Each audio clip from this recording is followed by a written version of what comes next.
Why pay more for your precious metals from the big guys with offices on Wall Street and who bank with JP Morgan? From the basics like eagles, maples, rounds, and bars, to collector coins like the Silver Shield and Heroes SD War Collection, to our exclusive line of insurance-approved, TL-rated precious metal safes, SD Bullion has what you're looking for at the lowest prices, period.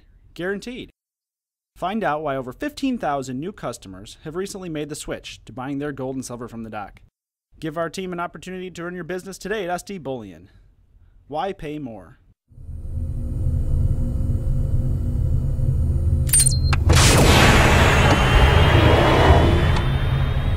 This is the Doc and Eric Dubin with the SD Weekly Metals and Markets Wrap. Joining us again this week is our good friend Dave Kranzler. Dave, it's great to have you back with us on the show. Thanks for having me back on. It's great to be back.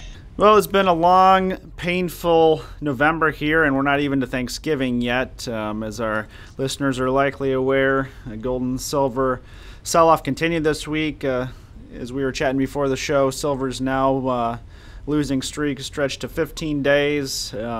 Silver has held thus far the previous lows, just below $14 an ounce. A couple ticks traded there. What was it, Wednesday?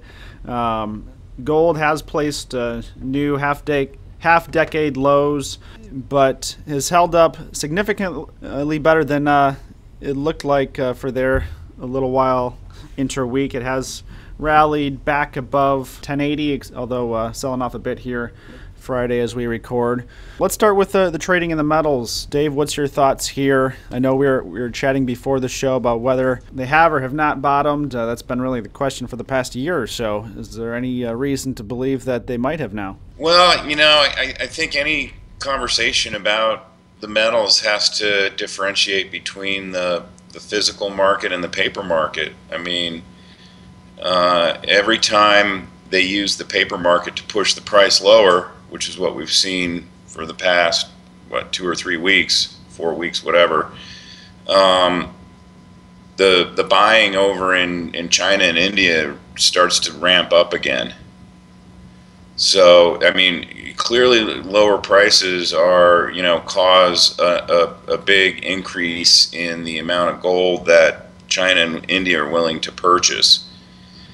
And that's your physical market there, because those guys demand delivery. And throw Russia in there too, because they've been increasing the amount of gold they've been throwing on every month as well. And then there's the paper market, which is London and New York.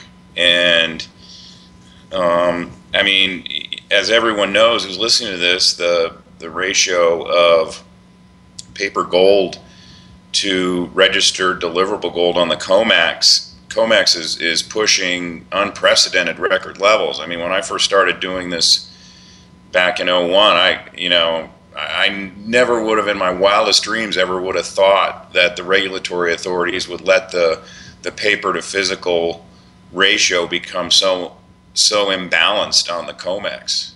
I mean, we knew they were letting it get, out of whack for purposes of manipulating the price of gold and silver, but I mean, to me, the degree to which that ratio has just, it's just mind-boggling how high it is. It just tells us how desperate they're getting in order to keep the price down. I mean, they're keeping the price down to scare people away from buying gold and silver, because I do think they are running into problems finding physical gold and silver to deliver into the Eastern Hemisphere buyers. So they want to scare off Western, specifically U.S. potential buyers. Stay away from gold, it's only going lower. And they also need to keep the price of gold capped in order to support their fairy tale that the economy's fine, they're going to raise interest rates, that whole spiel. So, as to whether or not the paper price of gold has bottomed, there's a lot of traditional indicators that I look at that indicate it's a possibility, but again, if they've taken the paper to gold ratio up to 300 on the COMEX, what's to stop them from taking it to 500 or 1,000? No one's there to stop them, and it doesn't look like anyone's going to come onto the COMEX and stand for delivery. So, one indicator that has worked in the past. And again, I mean, the markets are so irrational and behaving in such an unpredictable manner now, and that's all the markets, not just the gold and silver market. One indicator that I've looked at is if you sort of watch the ebb and flow of the open interest on the Commitment of Traders report. And again, I discuss this report loosely because I don't fully trust the numbers that are reported. I mean, the numbers are coming from the bullion banks themselves, and if they report these numbers honestly, it would be the only area of their business across all their business lines where they report information honestly and accurately. So I don't know how accurate it is, but what happened when they started smashing gold and silver, when gold got up to 1180 and silver got up to the 1630s, was that the short interest in gold and silver that was taken on by the bullion banks reached like enormous highs, and their net short interest was extremely high. And on the other side of that was the hedge funds. The long position of the hedge funds was extremely high. The short interest was extremely low, and their net long position was extremely high. And that usually signals that a price onslaught's coming. Well, the price onslaught happened, and as of last Tuesday, which is unfortunately the COP report is delayed, but as of last Tuesday, it looks like the bullion banks covered a significant portion of their shorts as the price went down, and the hedge funds dumped their longs and went short. I mean, this is a wash, rinse, repeat scenario that's been going on for at least 12 years. It's a pattern, and typically when the bullion banks cover their shorts and add a lot to their long side, that usually means they're getting ready to take the price back up. I mean, it's an easy way for them to fleece the hedge funds, and most of the hedge fund trading on the COMEX is controlled by, black box algorithm programs. And I just happened to notice, now again, the open interest as of last Tuesday on the COT was something like 436,000 contracts, and the open interest as of yesterday was 423,000. So that means there was another 13,000 contract reduction in the open interest, and I'd be willing to bet that what we'll see when the report's released later this afternoon, that the bullion banks continued to cover shorts and add to their longs, and the hedge funds continued to dump their long side and add to their shorts. And that usually marks a bottom. And I think, as we were discussing earlier, I think Eric's right. I do think we have a short-term bottom here. Whether it's a permanent bottom or not, it's hard to say. We certainly haven't. That's the key point. I mean, we get constant grief from folks saying, hey, you're constantly calling the bottom and you're proving wrong, and that's just the nature of the game given the concerted efforts of the powers that be to keep this price down. I mean, as Bill Murphy jokes all the time, the highest and strongest forces in the world are pushing prices down. The economic interest behind the gold cartel's efforts is basically all-out war. That's right, and it's psychological warfare. It's psyops, and that's what they're doing. Yeah. I mean, the sentiment in the precious metals market, the measured investment sentiment's about as low as I've ever seen it, and I think I've seen graphs that take the sentiment level back to where it was, I don't know, in the early 90s, or maybe even after the bull market ended in the 80s. So, they've effectively accomplished their goal in that area. But on the other hand, I mean, you can't pick up any mainstream investment rag or financial rag and not find extremely bearish articles about gold.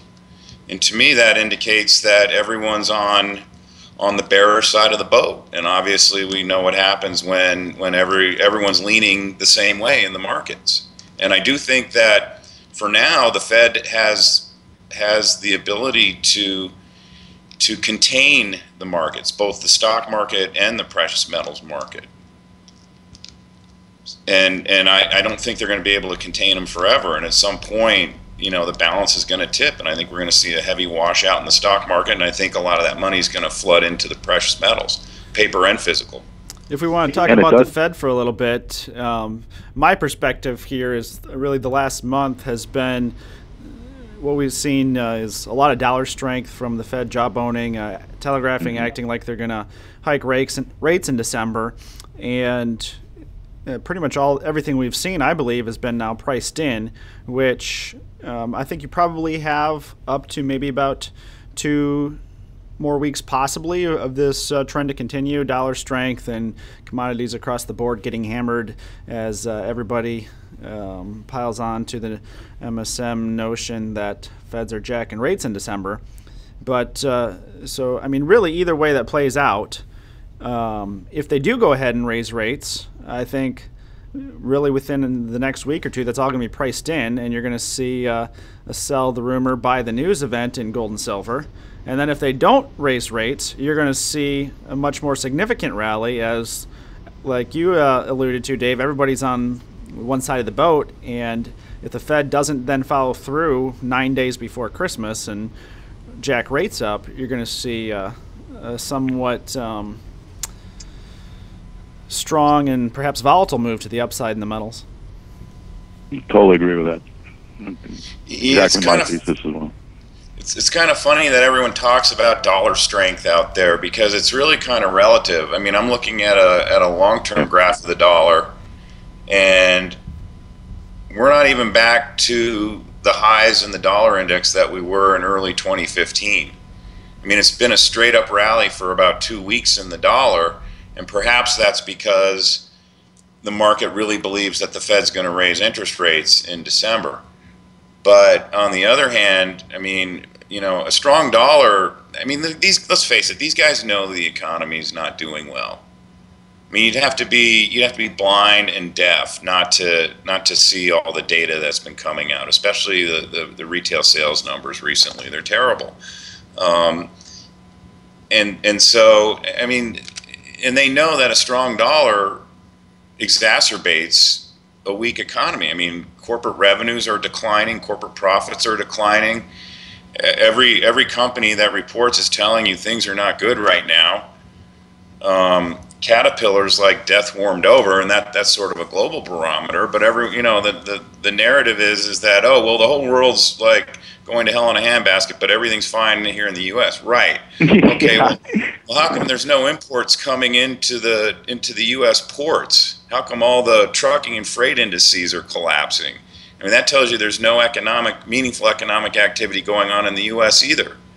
Right. I mean, when you step outside the realm of Forex and put one's frame of reference into global macro, what we have is not a strong dollar, but very weak other currencies and a deflationary cycle that is now ramping up, and pressure within the global shadow banking system with assets under pressure, and that's creating capital flight into the dollar. I mean, and then you add on top of that the currency war aspect, you know, China recently devaluing and on, and that's giving a boost to the dollar, combined with this whole thesis of, oh, the Fed is going to start normalizing interest rates because the unicorn of healthy economy is just over the horizon. Well, you know, I actually think that the massive dollar strength that we saw, the dollar really took off in mid-2014, and then that was supposedly triggered by, you know, this fear that the Fed was going to raise it. I don't know why everyone's shaking in their boots over a potential interest rate hike. I mean, we're talking about 0.25%, 25 basis points. I mean, it's nothing. Well, but you know, they're just leading people around the nose with the trend change thesis. You know, right, but traders. If anything, the fact that the Fed's been unwilling to even raise the Fed funds rate by 1/4 of a basis point tells you that something underneath that they know about, that we know it's there, and they know what it is more than we do, because they see all the much better data than we do. There's something really ugly under there, and that's there's been a. And it'd be one thing if this is 2010 or 2011 and we're arguing about a 1/4% rate change, but it's 2015, almost 2016 now. I mean, we're right. We're getting near 8 years after the crisis here. That's right. Yeah, and what's interesting is and I guess Zero Hedge is at the forefront of this. They're trying to stir up a debate about what these negative swap rates mean. You know, the swap rate to swap from floating into fixed is lower than the equivalent treasury yield.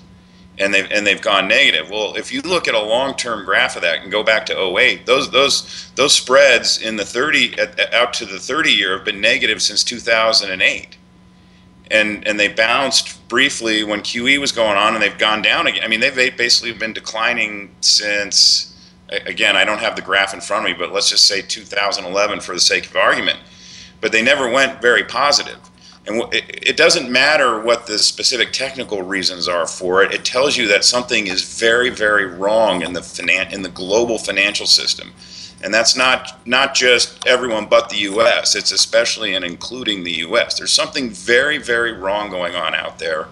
And you're seeing the desperation of the Fed and the other central banks leading all the way up to the BIS to keep it contained with the extreme volatility that we're seeing in the stock market now, and the volatility we're seeing in the metals, and the extreme effort going on to prop up the stock market and to keep a lid on the price of gold.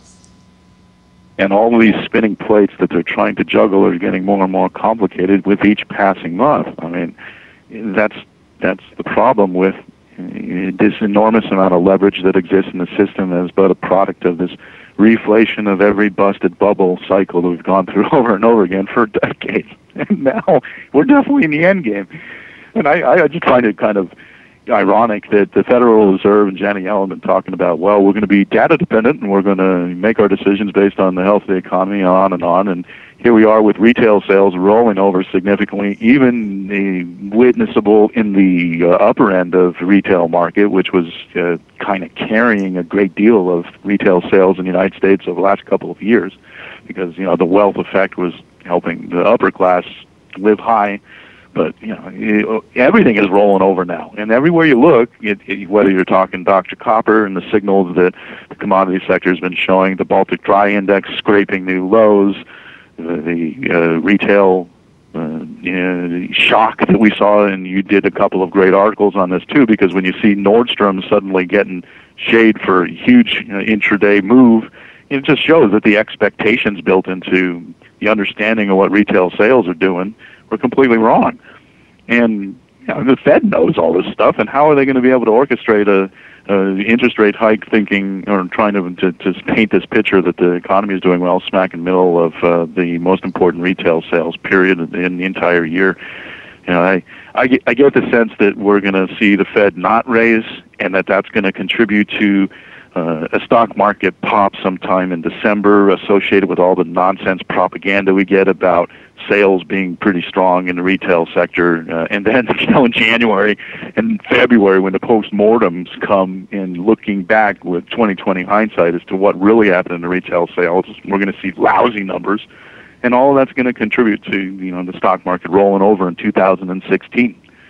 And when that happens, Dave's right. It's going to contribute to people looking to buy precious metals just because they want to diversify a little bit in their portfolio. And all you need is a very small percentage of the conventional managed money out in North America shifting just a tiny bit into metals to actually put a bid under them and put some pressure on the cartel, because a lot of those buyers do buy GLD and they buy futures contracts, and you get more interest from just people in general wanting to get exposure. And then we got the tax law selling coming to an end probably only 15 days from now in the mining share space. I think we're setting up to, in the very least, see a period where the cartel backs off and prices move higher, and then you can make that forecast and say, yeah, that's a bottom, but it may not be the ultimate bottom, because we very easily could see exactly what happened in other periods. This is very similar, actually, to what happened last year. We bottomed out in October and then went up a lot and then got beaten back down smack in the middle of the strongest seasonal period, which was highly suggestive of cartel pushing the prices down. And we did that oscillation dance twice, once in November, once in December. Then we bottomed in December and rocketed higher to January 24th, 2015, as the paper traders were piling on, because everyone was pretty much just burnt out and not participating. And then new money came in that pushed the prices and competed against the cartel's efforts to play their games in the paper market. And I think that cycle is going to repeat. What happens in February and beyond, for example, once all of that interest is able to have been corralled and faded away, as the cartel does in their price management efforts when it comes to how they manage psychology of markets. I mean, that's an open question, and it's hard to predict how long this move will happen. But I still think that, at least in the next 3-month window or so, it's fair to say that we probably have bottomed and going to move up. But that's not a forecast saying that, it's the end of the ultimate bear phase and the beginning of a brand new bull market that'll sustain itself for years, even though I think at some point that's going to be where we're going. Well, here's something that I think is interesting to contemplate, and I do think that when this market does turn around and head higher, and who knows when that's going to happen, because as I mentioned earlier, they seem to be willing to use as much paper as they need to keep it contained. Yeah. Eventually someone's going to call them on that bluff, but who knows when. It's impossible to predict. But I do think, and we saw a preview of it this summer when all of a sudden silver went from $2 premiums to $5 and $6 premiums, and it went from relatively plentiful supply to relative scarcity.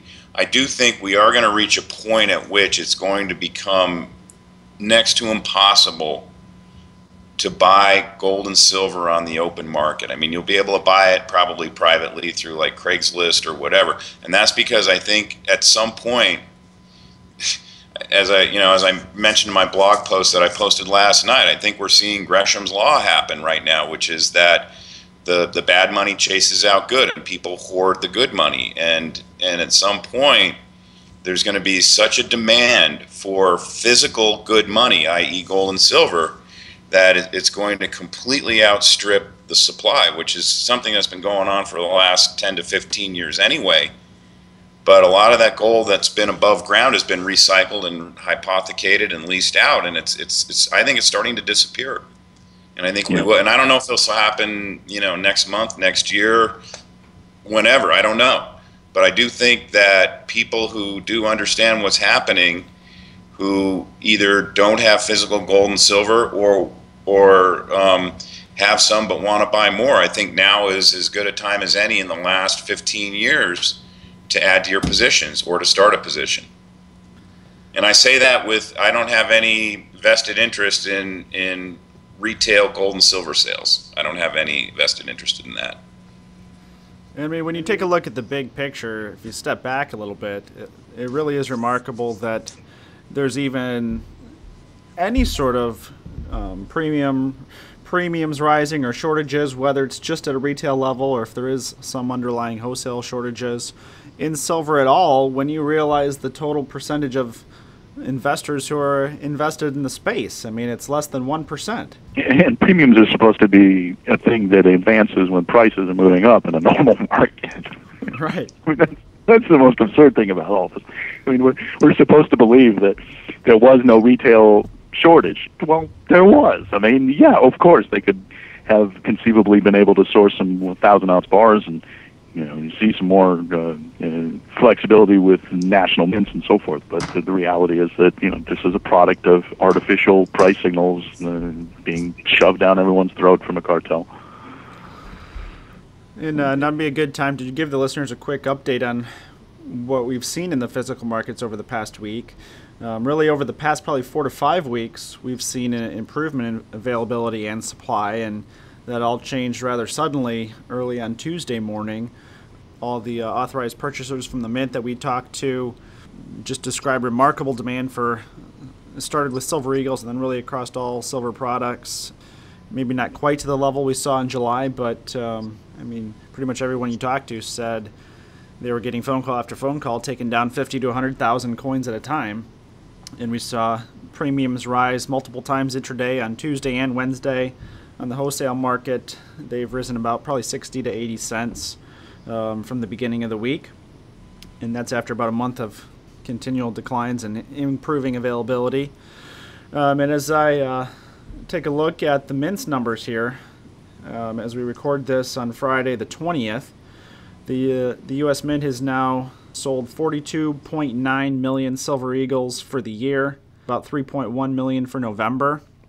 So if you take next week's expected allocations, they're going to be just shy of 44 million ounces. And the wholesale market pretty much this week has, really on Tuesday and Wednesday, the wholesale market completely sold up of any built-up inventories over the last couple of weeks, and most dealers are actually now nearly sold out on next week's expected allocations. So while the U.S. Mint's announced sales of 42.9 million ounces right now, the actual wholesale market is probably closer to about 44 million coins that they've already sold. And in my personal opinion, I don't think the Mint's going to produce much more than 45 million coins this year. Once they hit that number, I think they're likely to start patting themselves on the back, start throwing some cocktail parties, and call it a year. So, I mean, you're really looking at about 1 million coins between now and mid-January they're going to be available. So you're looking at 6 to 8 weeks. In my opinion, that the Mint's going to crank out about 1 million coins, and the market's already taken down, which is 1 week's allocation and not enough in an average week right now. So I would certainly expect premiums to continue to rise over the next probably 4 to 8 weeks as first Silver Eagles become short again, and then the demand from there shifts to maples, kangaroos, other government products, and as well from there, then you see it spread out into private sector rounds, bars, and so forth. So obviously the futures price and the papers pricing will play a big role in that. If silver over the next couple of weeks trades sideways to upwards a little bit without any urgency, you're not going to see the premiums move quite as much as if we see any further downside action with a 13 handle. It wouldn't take long to get right back to type of levels we were seeing in August and September. What's going on with 90% silver? See anything interesting? Premiums have risen, but it's not. It's still available on the wholesale market. It hasn't seen the levels of shortages that we saw back a couple of months ago. But I mean, you're still talking premiums well higher than Silver Eagles for 90%, and it really still, it's not too distant memory that a year or two ago you could get 90% silver for under the spot price on the wholesale market.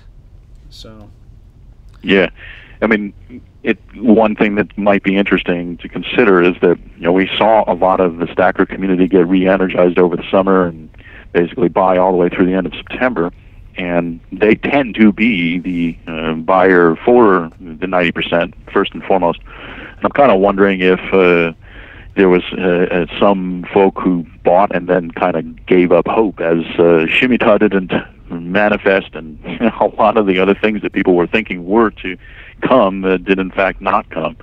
I wonder if that's why we see a little bit more of physical being available now, with not so strong hands letting some of what they bought go, because we literally had 90% available for, what was it, about a 3-week window or so? I think it was more about 6 weeks that there wasn't any available, period. Yeah.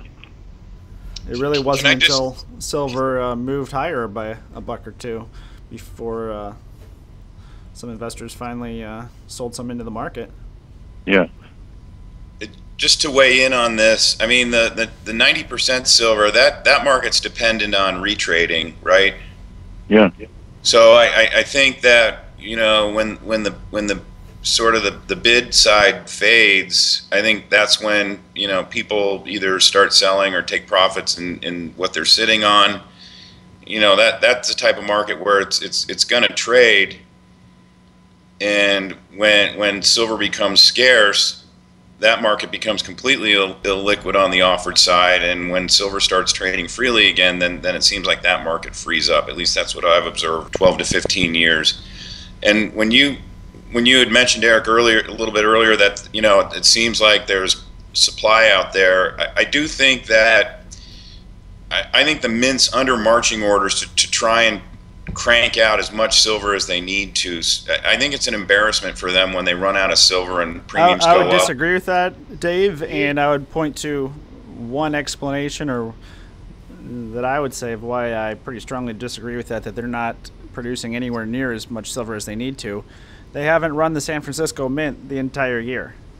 I'm not saying that they're not producing I'm not saying they're producing as much as they need to, but they're certainly getting enough supply on the market so that now you don't have our the precious metals community out there raising a lot of noise about manipulation and shortages, etc. Yeah, but I think the truth actually is in between both of what you guys are arguing. I mean, and the other prima facie evidence you can point to is that the Mint did not shut down production, even though there were rumors all over the place 2 months ago that they were going to shut down really early this year. So they obviously care about not having egg on their face.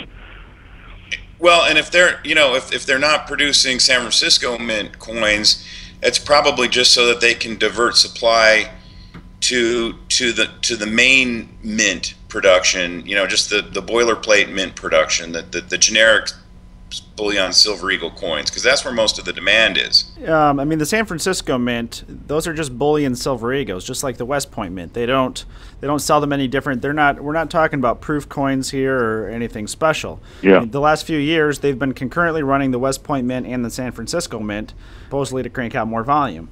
They haven't produced a single bullion silver eagle from the San Francisco Mint in 2015. Now, and guess where the West Point Mint happens to be situated geographically close to? Right, but I mean the whole argument. Argument this year. Depositories.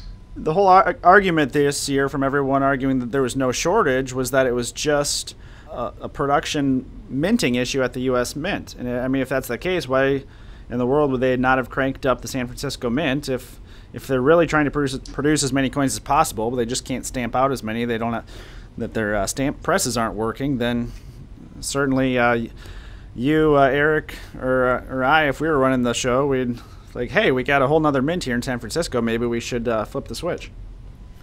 What I would suggest, though, I mean, let's differentiate between retail and wholesale demand. I mean, or the wholesale market. I mean, obviously, there's enough supply in the retail market now to keep the premiums down and to keep articles about a physical precious metals shortage at a minimum, because the volume was turned up very loudly over the summer in that regard.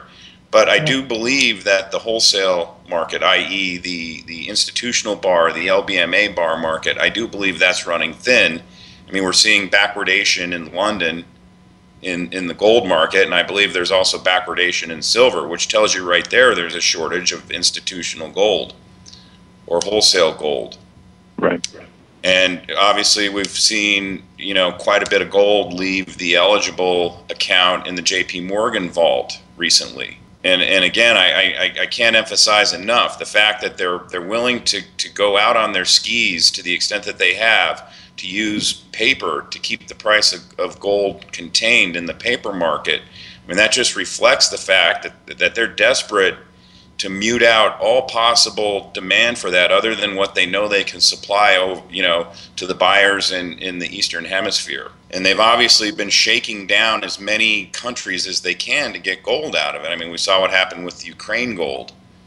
We saw what happened with Venezuela's gold. I mean, Goldman Sachs was working on that gold for over a year. People just forgot about it. Goldman proposed a leasing deal to them over a year ago, and they said no.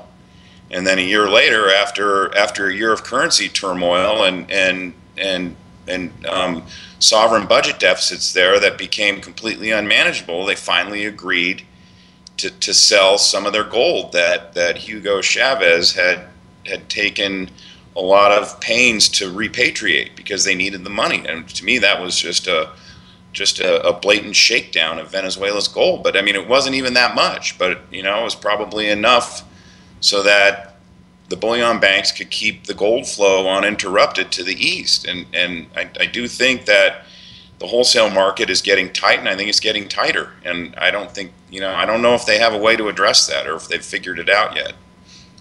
Certainly ain't going to be coming from India. There was a funny story on Reuters yesterday talking about the first 2 weeks of Modi's gold plan to extract gold from these temples and individuals who want to buy gold, and they only have been able to sell 400 grams in the last 2 weeks, which is a shy of 13 troy ounces. I mean, that's astounding. And then we, have to be a little careful with this. It's a preliminary report, and India is legendary when it comes to bureaucratic nightmares. Hey, Dave, we'll have to shoot Modi an email, and we'll give him Eric's contact information. You can probably get more gold from Eric. Honestly, yeah, just pocket change, guys. Honestly, that was predictable, and I would also suggest that program that was rolled out was under the heavy influence of the United States. There's no doubt that that's what's going on. I mean, they had domestically, their political and economic elites have the interest of trying to protect their currency and all of that other nonsense that comes in to play when it comes to the problem they have with gold imports, because they really should just classify it as a capital asset, and and it would be money as opposed to something they're purchasing and giving them current account problems. But that's a story for another day. The temples may be a plum that they may be able to shake down, because you're talking about individual people or a small number of people running large temples, and they're corruptible. But in terms of the peasants, in terms of farmers and average middle-class people in India, they know what's going on. I mean, the rupee valued against dollar by something like 40,000 times or so over in the last 40, 50 years. I mean, the depreciation of the Indian rupee has been amazing, and as a result, the Indian people, on average, are really smart. They understand. They don't want to let go of gold, and then on top of that, you have the cultural affinity and the gift-giving and the bridal tradition of dowries with gold and so forth. And India also, theoretically, if we're going to have the central bankers trying to convince us that the world economy is going to start rebooting itself, well, that creates more wealth in India, in China, in cultures where people store their wealth in precious metals. This is a quagmire. There's just not enough physical gold to maintain these shenanigans that the cartel's running, and that's really going to be the end game. It's just a question of when. Is there anything else you guys want to discuss? Well, we should probably just put a footnote out about Paris, because of the timing of our last show. We didn't really have a chance to speak about it, but it's obviously a very important development, and from a geopolitical risk factor point of view in relation to precious metals, unfortunately, things are just going to probably continue to get worse and worse. Gerald Celente often tosses out the quip that when all else fails, they take us to war. And it really does seem like this whole slippery slope towards ever more global conflict is something that is still in play, and unfortunately, is in our future, including probable terrorist attacks within the United States, and that will change a whole lot. We're sitting on the edge of some very dark potential political developments domestically in terms of civil liberties further deteriorating. It's a dark scenario. But anyway, I happened to have interviewed Dr. Paul Craig Roberts yesterday. We talked a lot about Paris, and over the weekend we'll have a lot of coverage over on the News Doctors, and we don't need to get into all that stuff here because we'll be here for another half hour plus. So check out News Doctors. Probably Sunday I'll post that interview. All right. Look forward to hearing it, Eric. All right. We'll wrap up this week's show here. Dave, it's always a pleasure to have you back on the show. Well, again, thanks for having me. I always love chatting with you guys. Yeah, great having you on. All right. Well, hopefully we'll get a little bit of strength next week, but if memory serves, the second half of the week on Thanksgiving weeks is a favorite Fed time to smash the metals. I think every Black Friday that I can remember, silver is down hard, so we'll see if that trend continues. Maybe they'll give it away for free this year on Black Friday, guys. Real quickly, did you guys see this news yet? Russia added another 600,000 ounces to their gold reserves in October. Maybe they took it from J.P. Morgan. It's another 18.7 tons. What was the ton translation? Say that again, I'm sorry. 18.7 tons. Well, they've been running at what? Let's not forget that they've been funding that by selling their U.S. Treasuries. Right. Meanwhile, Diamond and J.P. Morgan are down to, what, is it 5 or 10 tons they're down to now? Yeah. And that reminds me as well, too, there is one other story we do need to touch on just briefly, and that's this whole IMF, SDR, China currency basket discussion. Back in, if memory serves, it was November 5th or November 13th that the IMF issued a press release, and Christine Lagarde went out and started talking to the media, and basically it was a public relations campaign, frankly, to try to put pressure on the voters, the shareholders who will make the decision as to whether or not the renminbi will be included into the SDR basket. And a lot of confusion has come from Bloomberg's coverage of it and the nature of the headlines they put out and all this. And there's a lot of people out here who actually think that the IMF has green-lighted China's entry into the SDR basket, and that's really not exactly true. What's going on is that on November 30th, we're going to have a vote with the shareholders casting yes or no as to whether or not to rejigger the SDR basket. And the United States has a 16.7% voting share, and in order to change the basket, you need 85% vote approval. So technically, the United States has a veto power. The votes are cast by Jack Lew, Treasury Secretary, and there's a division within the ruling elite in the United States in terms of how they view whether or not they should encourage China to go into the SDR or try to block it. And it's not a foregone conclusion that they're going to vote to let China in, and it may in fact be kind of something similar to what we saw back in 2010. Every 5 years they have these formal votes. And back then, the United States basically said, okay, from a conceptual point of view, we think this would be a good idea, and we're going to basically support it, but China, you got to do X, Y, and Z reforms, and let's talk about it going forward, and when those reforms come into place, we'll let you into the SDR basket. And that, in a nutshell, is what happened in 2010, and the signaling from the powers to be in the U.S. was that, okay, we're going to let this evolution to the SDR happen. And it's very conceivable that that kind of framing of delay, it's like the extend and pretend game that we see in so many other areas of finance. It's the same thing going on here with the United States position. I suspect that possibly may be what happens. So I just want to throw this out here as a caution, because a lot of people are writing articles in the blog space saying, well, then China has basically been green-lighted by the IMF, and that is not true. Essentially what happens is you have this structure in the IMF, which is the managing board. Christine Lagarde is the director, or the managing director, proper terminology, of the IMF board, and the IMF board has come to a consensus to vote to recommend the adoption of the SDR basket, but they're not the ones that cast the votes. The votes are held by the shareholders, so to speak, of the IMF, and it remains to be seen how the United States votes, because it has a veto.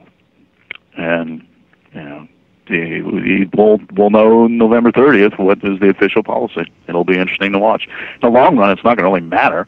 I mean, China's momentum in terms of the use of the renminbi for world trade is pretty much unstoppable. It's going to continue to drive more and more transactions in the world economy, and that in turn, over the long term, impacts how much central banks hold in terms of reserves. So whether the SDR is kind of like a feather in their cap and helps them move along a tiny bit faster, is almost like a footnote in the grand scheme of history. But yeah, I agree with that, Eric. We'll know more on November 30th. I agree. I think it's more put out there as a distraction, and I do think the U.S. is going to vote no. Yeah, probably. But they'll package it kind of like what they did in 2010 with the framing that it enables the extend and pretend song and dance that they're doing with China. They'll say, well, you still need to do some more reforms, so come back to us later. we support your idea of coming in, but you still need to do X, Y, and Z. All right. We'll wrap up the show here then. Dave, it's always great to have you back. It's great to be back anytime. I appreciate it. All right. Thanks for tuning in to this week's SD Weekly Metals and Markets.